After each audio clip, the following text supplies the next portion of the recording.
Welcome back to our channel Infogrow. मी डबल. आज आपल्यासोबत Mrs Parinita Rao. Hi. Please proceed. Okay. Hello everyone. मी तुम्हाला आज आपल्या फर्निचर डिटेल्स विषयी सांगणार आहे. त्यामुळं थोडंसं कॉन्सन्ट्रेट करा की मी फर्स्ट एक्सप्लेन करते की इंटिरियर डिझायनिंगमध्ये आपल्याला फर्निचर डिटेल्स कसे लागतात. ओके. प्लॅन तर आपण सगळेजण करतोच, पण प्लॅन केल्यावर त्याचे डिटेल्स घेताना एक बेसिक त्याचे डिझायनिंग असतात. सी रेग्युलर जेव्हा आपण चेअरचा ब्लॉक किंवा हाईट जी घेत असतो ती बेसिकली किती पाहिजे हे स्टँडर्ड आपल्याला माहिती नसतं. ओके. हे जे बेसिक स्टँडर्ड आहे ते 3 फीट कॉन्स्टंट असलंच पाहिजे. ओके. हा जो टॉप आहे हा 1.5 फूट आणि ह्याची हाईट बॅकरेस्ट जी आहे ती 1.5 फूट. जी आपली सिटिंग होणार ती सुद्धा 1.5 फूट. एवढ्या लेवलपर्यंत चेअर ही आपली राहिली पाहिजे. Okay. Same as it is sofa. Sofa सुद्धा जितका लॉंग असेल त्याच्या हिशोबाने तुम्ही त्याला डायमेन्शन्स टाकू शकता. आता हा जर 6 फीट लॉंग असेल तर याची ही डेप्थ 2 फीट. पण आत्ताच्या न्यू मॉड्युलर कन्सेप्टनुसार सोफ्याचे सुद्धा डिझायनिंग भरपूर वेगवेगळे आहेत. ही जी स्टँडर्ड साईज आता आहे ती राहिलेली नाही. ह्याच्यापेक्षाही वेगळे सोफा असू शकतात. त्यामुळं ही जी बेसिक आहे जेव्हा आपण प्लॅन करतो प्लॅनमध्ये आपल्याला बेसिकली हे स्टँडर्ड साईजेसचे फर्निचर द्यावे लागतात तर तो परफेक्टली आपल्याला प्लॅन दिसतो.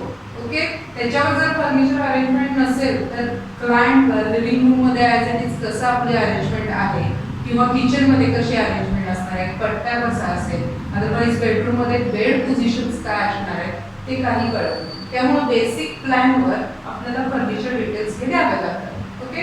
याच्यामध्ये हा जर 6 फीट असेल तर याचे बेसिक हँडरेस्ट असतात 3 इंचेसचे. जो बेस राहतो हा सगळा पोर्शन आपल्याला 5.5 फूट साधारण राहतो. तो सगळा सेटिंग अरेंजमेंटसाठी येतो. ओके. त्यानंतर हे बेसिक झाले हॉलसाठी सिटिंगचे chair and this is sofa. Okay. These are the basic hall using. यानंतर आपल्याला सांगायचे ते किचनचे. अजून काही मॅडम आपल्याला हॉलमध्ये ॲडिशन असणार? ह्याच्यामध्ये आपल्याला सेंटर टेबल येत आहे किंवा ह्याची हाईट सुद्धा बेसिकली एवढी असली पाहिजे किंवा आपण लो सिटिंगचे जे सोफा यूज करतो त्याच्यामध्ये आपण ह्याची हाईट 1 फीट ठेवू शकतो किंवा अगदी इंडियन सिटिंग जेव्हा येतं त्यावेळी ह्याची एकदम लो म्हणजे 6 इंचेस. सो आता रिव्हर्सने आपण ते दाखवूया. त्याच्या हाईट सुद्धा इथे मी दाखवते पाहिजे का? सो आज आपण हॉलवर टोटल फोकस करूया. ओके. ठीक आहे. काही प्रॉब्लेम नाही. बेसिकली हे सोफा आपला त्याची पण बॅकरेस्ट ही सिटिंग आपल्याला जी मिळते हा रुंदीला असा 2 फीट हाईटला आणि इथून सुद्धा त्याचं जेव्हा कुशनिंग येतं हे ॲटलिस्ट एक 3 इंचेसचं वगैरे आपण घेऊ शकतो. अदरवाईज 6 इंचेस पण ब्रॉड सुद्धा असतं. 6 इंचेस जर असेल हे तर याची हाईट आपल्याला 1 फीट खाली. ओके. किंवा हे जर 3 इंचेस 4 इंचेस असेल तर याची हाईट एक 10 इंच अदरवाईज 1 फीट 2 इंचेस अशी. म्हणजे कॉन्स्टंट टोटल हाईट ही 1.5 फूट 1 फीट 6 इंचेस टोटल हाईट व्हायला पाहिजे. बॅकरेस्ट सुद्धा एकदा सोफ्यामध्ये बॅकला आपण कमी घेतो हाईट. बऱ्याच सोफ्यांची ही स्टँडर्ड असते 1 फीट 6 इंचेस. त्याला पिलो वगैरे आले तर आणखीन रेस्टिंग होते त्यामुळे ह्याची हाईट आणि कमी होते. थोडी हाईट आणखीन आपण पाहिजे तर ह्याची 1 फीट सुद्धा ठेवू शकतो. आणि त्याचे पिलोज असतात ते पिलोज आपल्याला वरती असे मोठे येतात. त्यामुळं ही टोटल हाईट पिलोच्या हिशोबानं पुन्हा आहे तशी 1 फीट 6 इंचेस होऊन जाते. त्यामुळं सिटिंगचा बेस आणि पिलो ह्याच्यावर ह्युमन फिगर बरोबर अगदी परफेक्ट रेस्ट होऊ शकते. ओके. हे झालं चेअरचं डिटेलिंग सोफा चेअरचं. त्यानंतर centre table. Centre table basic आपला हा सिंगल जो आपला अगदी छोटा जो असतो तो ॲटलिस्ट एक 3 feet long and 2 feet width असा असतो. मग तुम्ही तो ग्लास घ्या. आता इतके मॉडर्न टेबल्स आहेत की त्याच्यामध्ये आपल्याला भरपूर व्हरायटी बघायला मिळते. मग बरेच जण अगदी लॉंग पण वापरतात अदरवाईज फोल्डिंगचे असतात किंवा ह्याच्यामध्ये असे बायफर्केशन असतं की हा हाफ पार्ट त्याच्या अंडर आतमध्ये सुद्धा रेस्ट होऊ शकतो. जेव्हा पाहिजे तेव्हा आपण त्याला मोठा यूज करू शकतो. एक्सपांडेबल मोठे असे सेंटर टेबल भरपूर डिझायनिंगचे आहेत. त्यामुळं ह्याची आता ऍज अ डिस्टन्स म्हणून त्याला लिमिटेशन्स राहिलेले आहेत.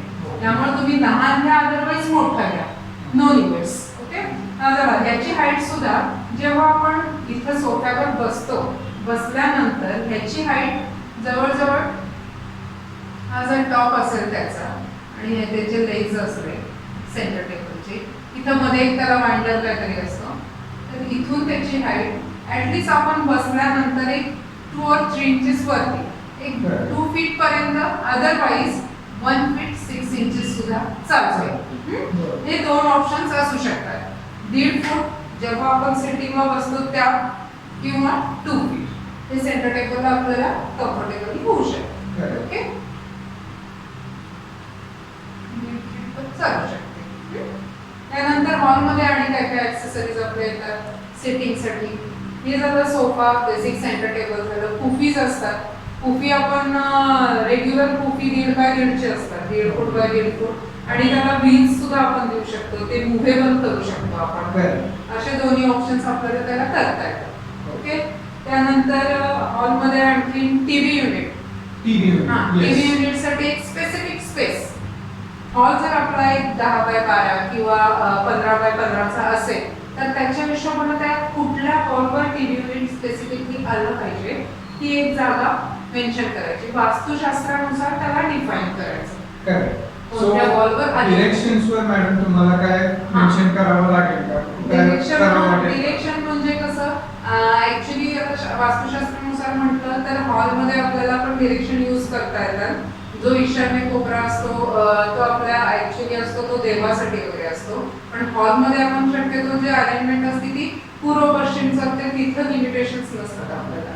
त्यामुळं as it is okay. TV unit सुद्धा तो इलेक्ट्रिक पॉइंट आला, राईट. त्यामुळे जी आपली साऊथ दिशा असते त्या दिशेला टीव्ही युनिट शक्यतो पाहिजे. किंवा इलेक्ट्रिक जे ऑब्जेक्ट्स असतात, मग आपलं फ्रीज म्हणा किंवा मायक्रोवेव्ह म्हणा, ते सगळे आपले साऊथ डिरेक्शन्सला लागतात. ओके, शास्त्रानुसार बघितलं तर हे जर बेसिक आपण म्हटलं तर 4 पार्ट होतात आपल्या प्लॅनचे. स्क्वेअर घेतला आपण, आपल्या प्लॅनचे असे 4 पार्ट होतात. ओके, हा झाला आपला पूर्व इकडची दिशा, यानी ईस्ट, वेस्ट, ही साऊथ आणि ही नॉर्थ. हे 4 ऑप्शन्स आपले दिशांचे आहेत. त्यानुसार हा कॉर्नर जो आहे, हा कॉर्नर नेहमी आपल्याला शेगडीसाठीच लागतो. नाही sorry, east and south corner. East and south corner हा जो असतो हा आग्नेय म्हणायचं याला. आग्नेय कोपरा हा आपल्याला नेहमी शेगडीसाठी लागतो, आणि ईशान्य कॉर्नर इकडे येतो नेहमी, ईस्ट अँड नॉर्थच्या. मग इथं तुम्ही देवघर सुद्धा घेऊ शकता, अदरवाईज वॉटर पॉइंट इथं ठेवू शकतो आपण.